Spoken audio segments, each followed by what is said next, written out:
Good morning प्यारे बच्चों। आज की ऑनलाइन क्लास में आप सबका स्वागत है।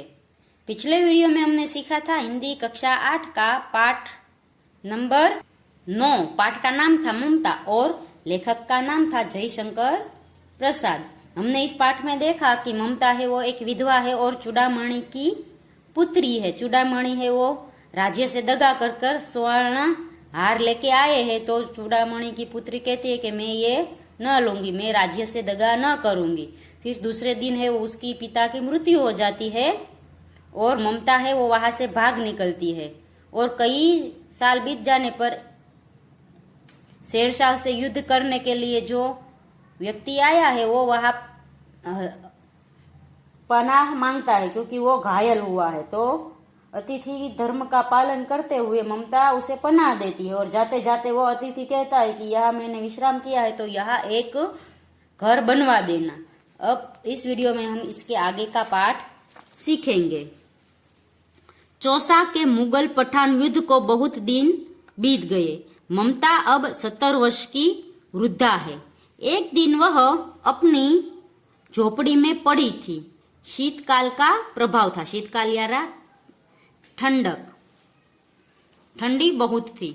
तो चौसा के युद्ध से जो घायल होके आए थे राजा, वो यहाँ पे विश्राम किया और उसने कहा कि यहाँ पर एक है वो घर बनवा दो ना। पर कई साल बीत गए पर वहां पे कोई आया नहीं घर बनाने के लिए। अभी है वो 70 वर्ष की हो गई और वहां पे झोपड़ी में पड़ी थी और ठंडी का समय था। उसका जीर्ण कंकाल खांसी से गूंज रहा था। उसका शरीर है वो अब कमजोर हो गया था और उसे खांसी भी हो गई। ममता की सेवा के लिए गांव की 2-3 स्त्रियां घर घेर कर बैठी थी, क्योंकि ममता आजीवन सबके सुख दुख की सहभागिनी रही थी। उसका जो बीमार थी उसके आजू बाजू में 3-4 स्त्रियां खड़ी थी जो उसके लिए कुछ मदद कर रही थी, क्योंकि ममता ने भी आजीवन सबकी मदद की थी। ममता ने जल पीना चाहा। एक स्त्री ने सीपी से जल पिलाया। सहसा एक अश्वारोही उसी झोपड़ी के द्वार पर दिखाई पड़ा। वह अपनी धुन में कहने लगा, मिर्जा ने जो चित्र बनाकर दिया है वह तो इसी जगह का होना चाहिए। वह बुढ़िया मर गई होगी।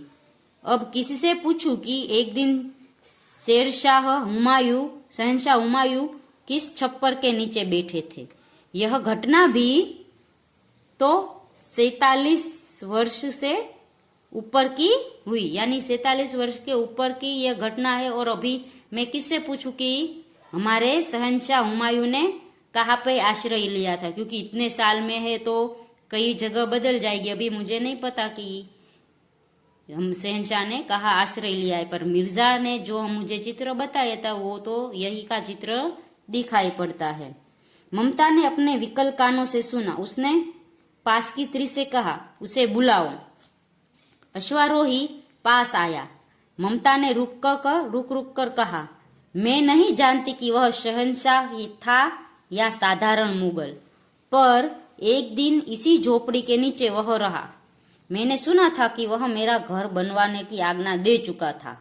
भगवान ने सुन लिया। आज मैं इसे छोड़ जाती हूँ। अब तुम इसका मकान बनाओ या महल, मैं अपने चिर विश्राम गृह में जाती हूँ।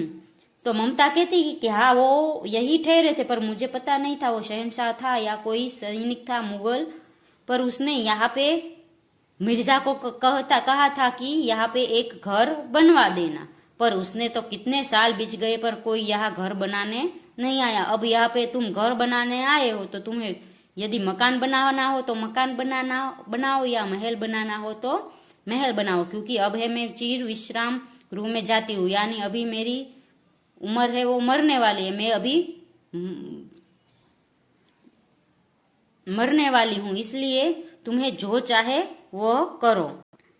बुढ़िया के प्राण पखेरु उड़ गए, यानी ममता है वो मर गई। वह अश्वारोही अवाक खड़ा रहा।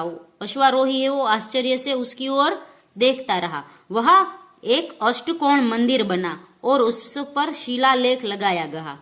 जहाँ जिस झोपड़ी में ममता रहती थी और पनाह दी थी शहनशाह को, वहां पे एक है वो अष्टकोण मंदिर बनाया गया 8 कोणों वाला, और वहां पे एक शिलालेख भी लगाया गया।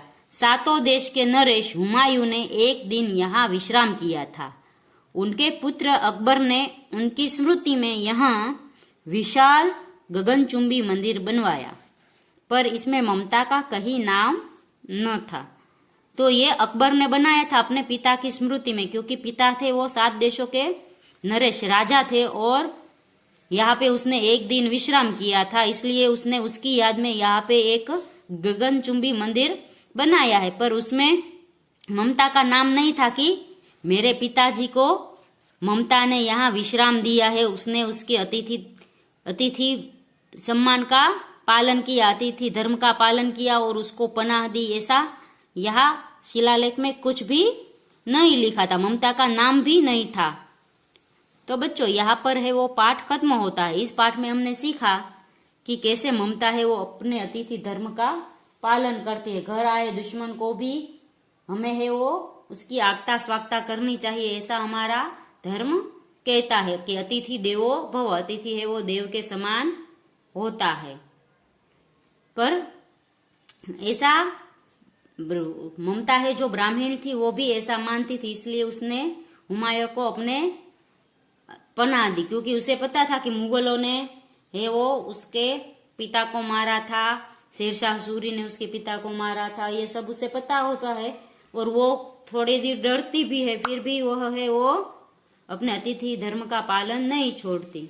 और यहाँ पे ये भी कहा गया है कि हमें जिसका काम किया है छोटा, हमारे जिसने भी छोटी मदद की है उसकी ऋण है वो कभी हमें भूलना नहीं चाहिए। जैसे ममता ने उसको शरण दी, फिर भी वो ममता का कहीं नाम नहीं है। ऐसे ही जैसे ताजमहल बनाया गया, कितने मजदूरों ने उसमें काम किया पर कोई किसी का भी नाम नहीं है, इस तरह नहीं करना चाहिए। हमें जो भी छोटी सी मदद करे उसका ऋण है वो नहीं भूलना चाहिए। तो बच्चों अगले वीडियो में हम इस पाठ का अभ्यास सीखेंगे। तब तक के लिए गुड बाय, टेक केयर।